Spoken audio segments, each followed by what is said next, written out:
Question कहता है refer to the figure find the magnitude, B कहता है एक्स एंड वाई कंपोनेंट्स, और सी कहता है the angle with the X axis of the resultant of O A B C और D ई। ये हमारा कार्टेशियन कोऑर्डिनेट है, ये वाई एक्सिस है और ये एक्स एक्सिस है और ये वाई एक्सिस है, ठीक है। और ये एक वेक्टर दिया हुआ है ओ ए, और ये एक वेक्टर दिया हुआ है बी सी, और ये एक वेक्टर दिया हुआ है डी ई, ठीक है। तो अब क्वेश्चन को इरेज कर देते हैं।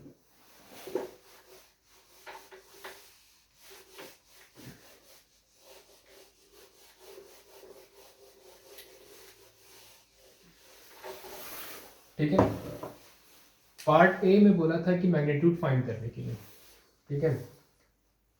तो अब ये ओ ए है तो इसको ब्रेक कर दो, तो ये हो जाएगा तुम्हारा, और इसका मैग्नीट्यूड 2 मीटर दिया हुआ है, तो ये हो जाएगा एक्स एक्सिस के अलॉन्ग हो जाएगा तुम्हारा 2 cos 30, और वाई एक्सिस के अलॉन्ग हो जाएगा तुम्हारा 2 sin 30। उसी तरीके से BC को भी ब्रेक कर दो, तो एक्स एक्सिस के अलॉन्ग नेगेटिव एक्स एक्सिस के अलॉन्ग हो जाएगा ये 1.5 cos 60, और वाई एक्सिस के अलॉन्ग हो जाएगा ये तुम्हारा 1.5 sin 60, और DE सिर्फ वही रहेगा 1 मीटर, क्योंकि ये पहले से वाई एक्सिस के अलॉन्ग है, नेगेटिव वाई एक्सिस के अलॉन्ग है। तो अगर मैग्नीट्यूड निकालना होगा तो जो भी रिजल्टेंट बनेगा ये तीनों वेक्टर का, उसका एक्स कंपोनेंट लिखेंगे, जिसको हम लोग आर एक्स से रिप्रेजेंट करते हैं, ठीक है। तो ये क्या होगा और इसका भी हम लोग मैग्नीट्यूड लिखते हैं, तो ये डायरेक्ट क्या लिखाएगा एक्स कंपोनेंट। तो देखो एक्स कंपोनेंट में कहाँ एक है 2 cos 30 पॉजिटिव एक्स एक्सिस की तरफ, और एक है 1.5 cos 60 नेगेटिव एक्सिस की तरफ, इसलिए माइनस लगाएंगे 1.5 cos 60, ये बन जाएगा 2, और cos 30 होता है √3/2 माइनस 1.5 यानी 3/2, और cos 60 यानी 1/2, ये 2 कैंसिल हो जाएगा, ये बन जाएगा √3 माइनस 3/4, ये बन जाएगा 1.71 माइनस 0.75 यानी लगभग 0.96, ठीक है। यहाँ पे नोट कर लेते हैं आर एक्स का मैग्नीट्यूड है हमारे पास 0.96 मीटर। अब इसको इरेज कर लेते हैं।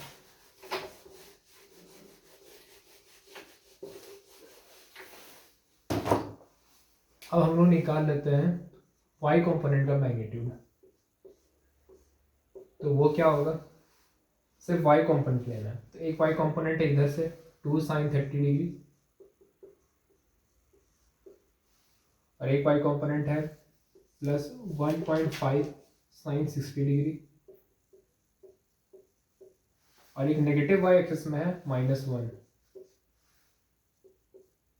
तो 2 sin 30 मतलब 1/2 प्लस 3/2 इंटू √3/2 -1, तो ये कैंसिल हो जाएगा, तो ये बनेगा 1 - 1 प्लस 3√3/4, ये कैंसिल हो जाएगा, ये बन जाएगा √3 इंटू 0.75 यानी 1.71 इंटू 0.75।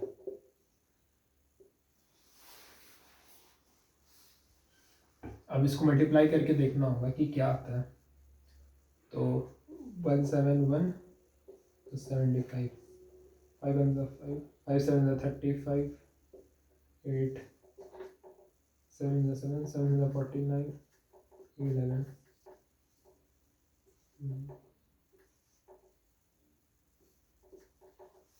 तो ये आ रहा है 1.2825, अप्रॉक्स लिख सकते हैं इसको 1.3, तो आर वाई का वैल्यू आ गया 1.3 मीटर, ठीक है।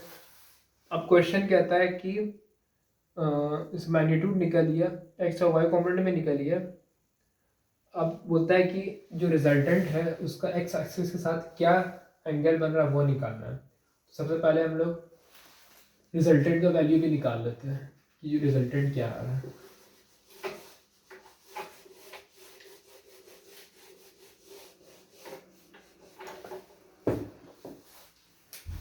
तो जब रिजल्टेंट निकालना होगा, उसका मैग्नीट्यूड निकालना होगा, तो सिंपल हम लोग ये फॉर्मूला अप्लाई कर देंगे, R X square plus R Y square.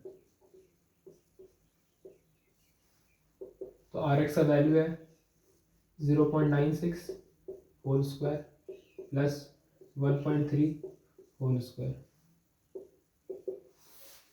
अब 0.96 को स्क्वायर करेंगे तो यहाँ पे करके देखना होगा।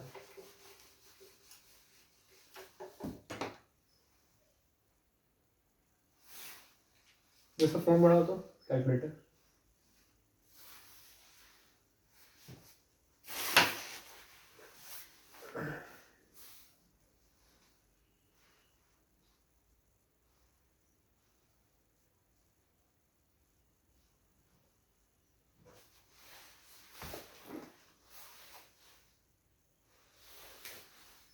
तो ये बन जाएगा अंडर रूट 0.9216 प्लस और 1.3 का स्क्वायर बन जाएगा 1.69।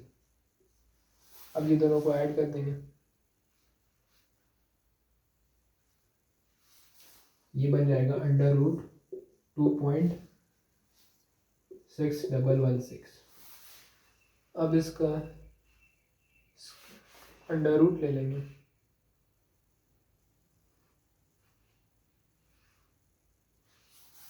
तो ये आ जाएगा 1.61। तो ये हो गया रिजल्टेंट का मैग्नीट्यूड। अच्छा, अब क्वेश्चन में बोला था कि एंगल कितना बना रहा है एक्स एक्सिस के साथ, इसको भी यहाँ पे भी नोट कर लेते हैं, सबका वैल्यू 1.61 मीटर।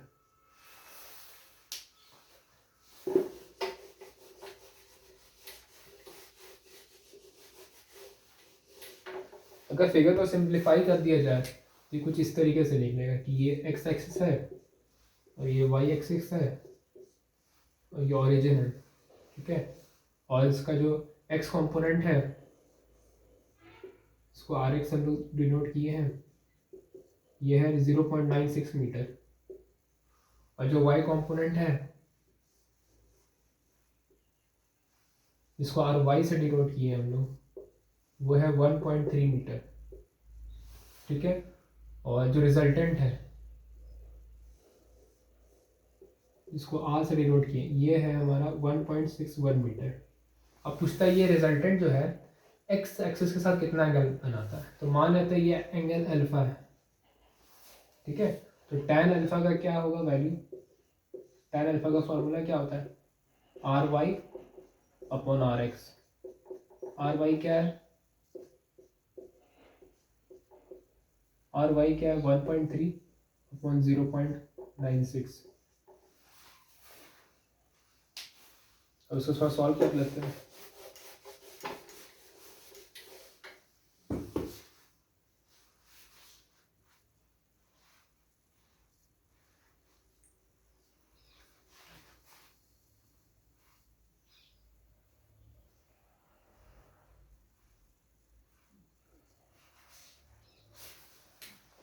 तो ये tan अल्फा आ जाएगा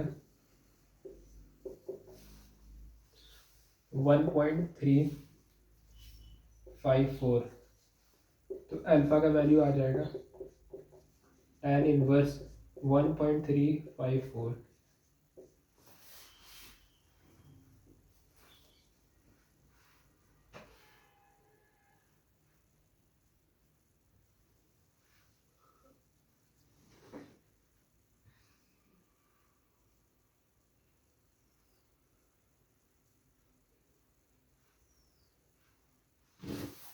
तो यानी अल्फा का वैल्यू आ जाएगा 53.55 डिग्री। तो ये है 53.55 डिग्री तुम्हारा। तो ये हो गया सॉल्यूशन क्वेश्चन नंबर 4 का।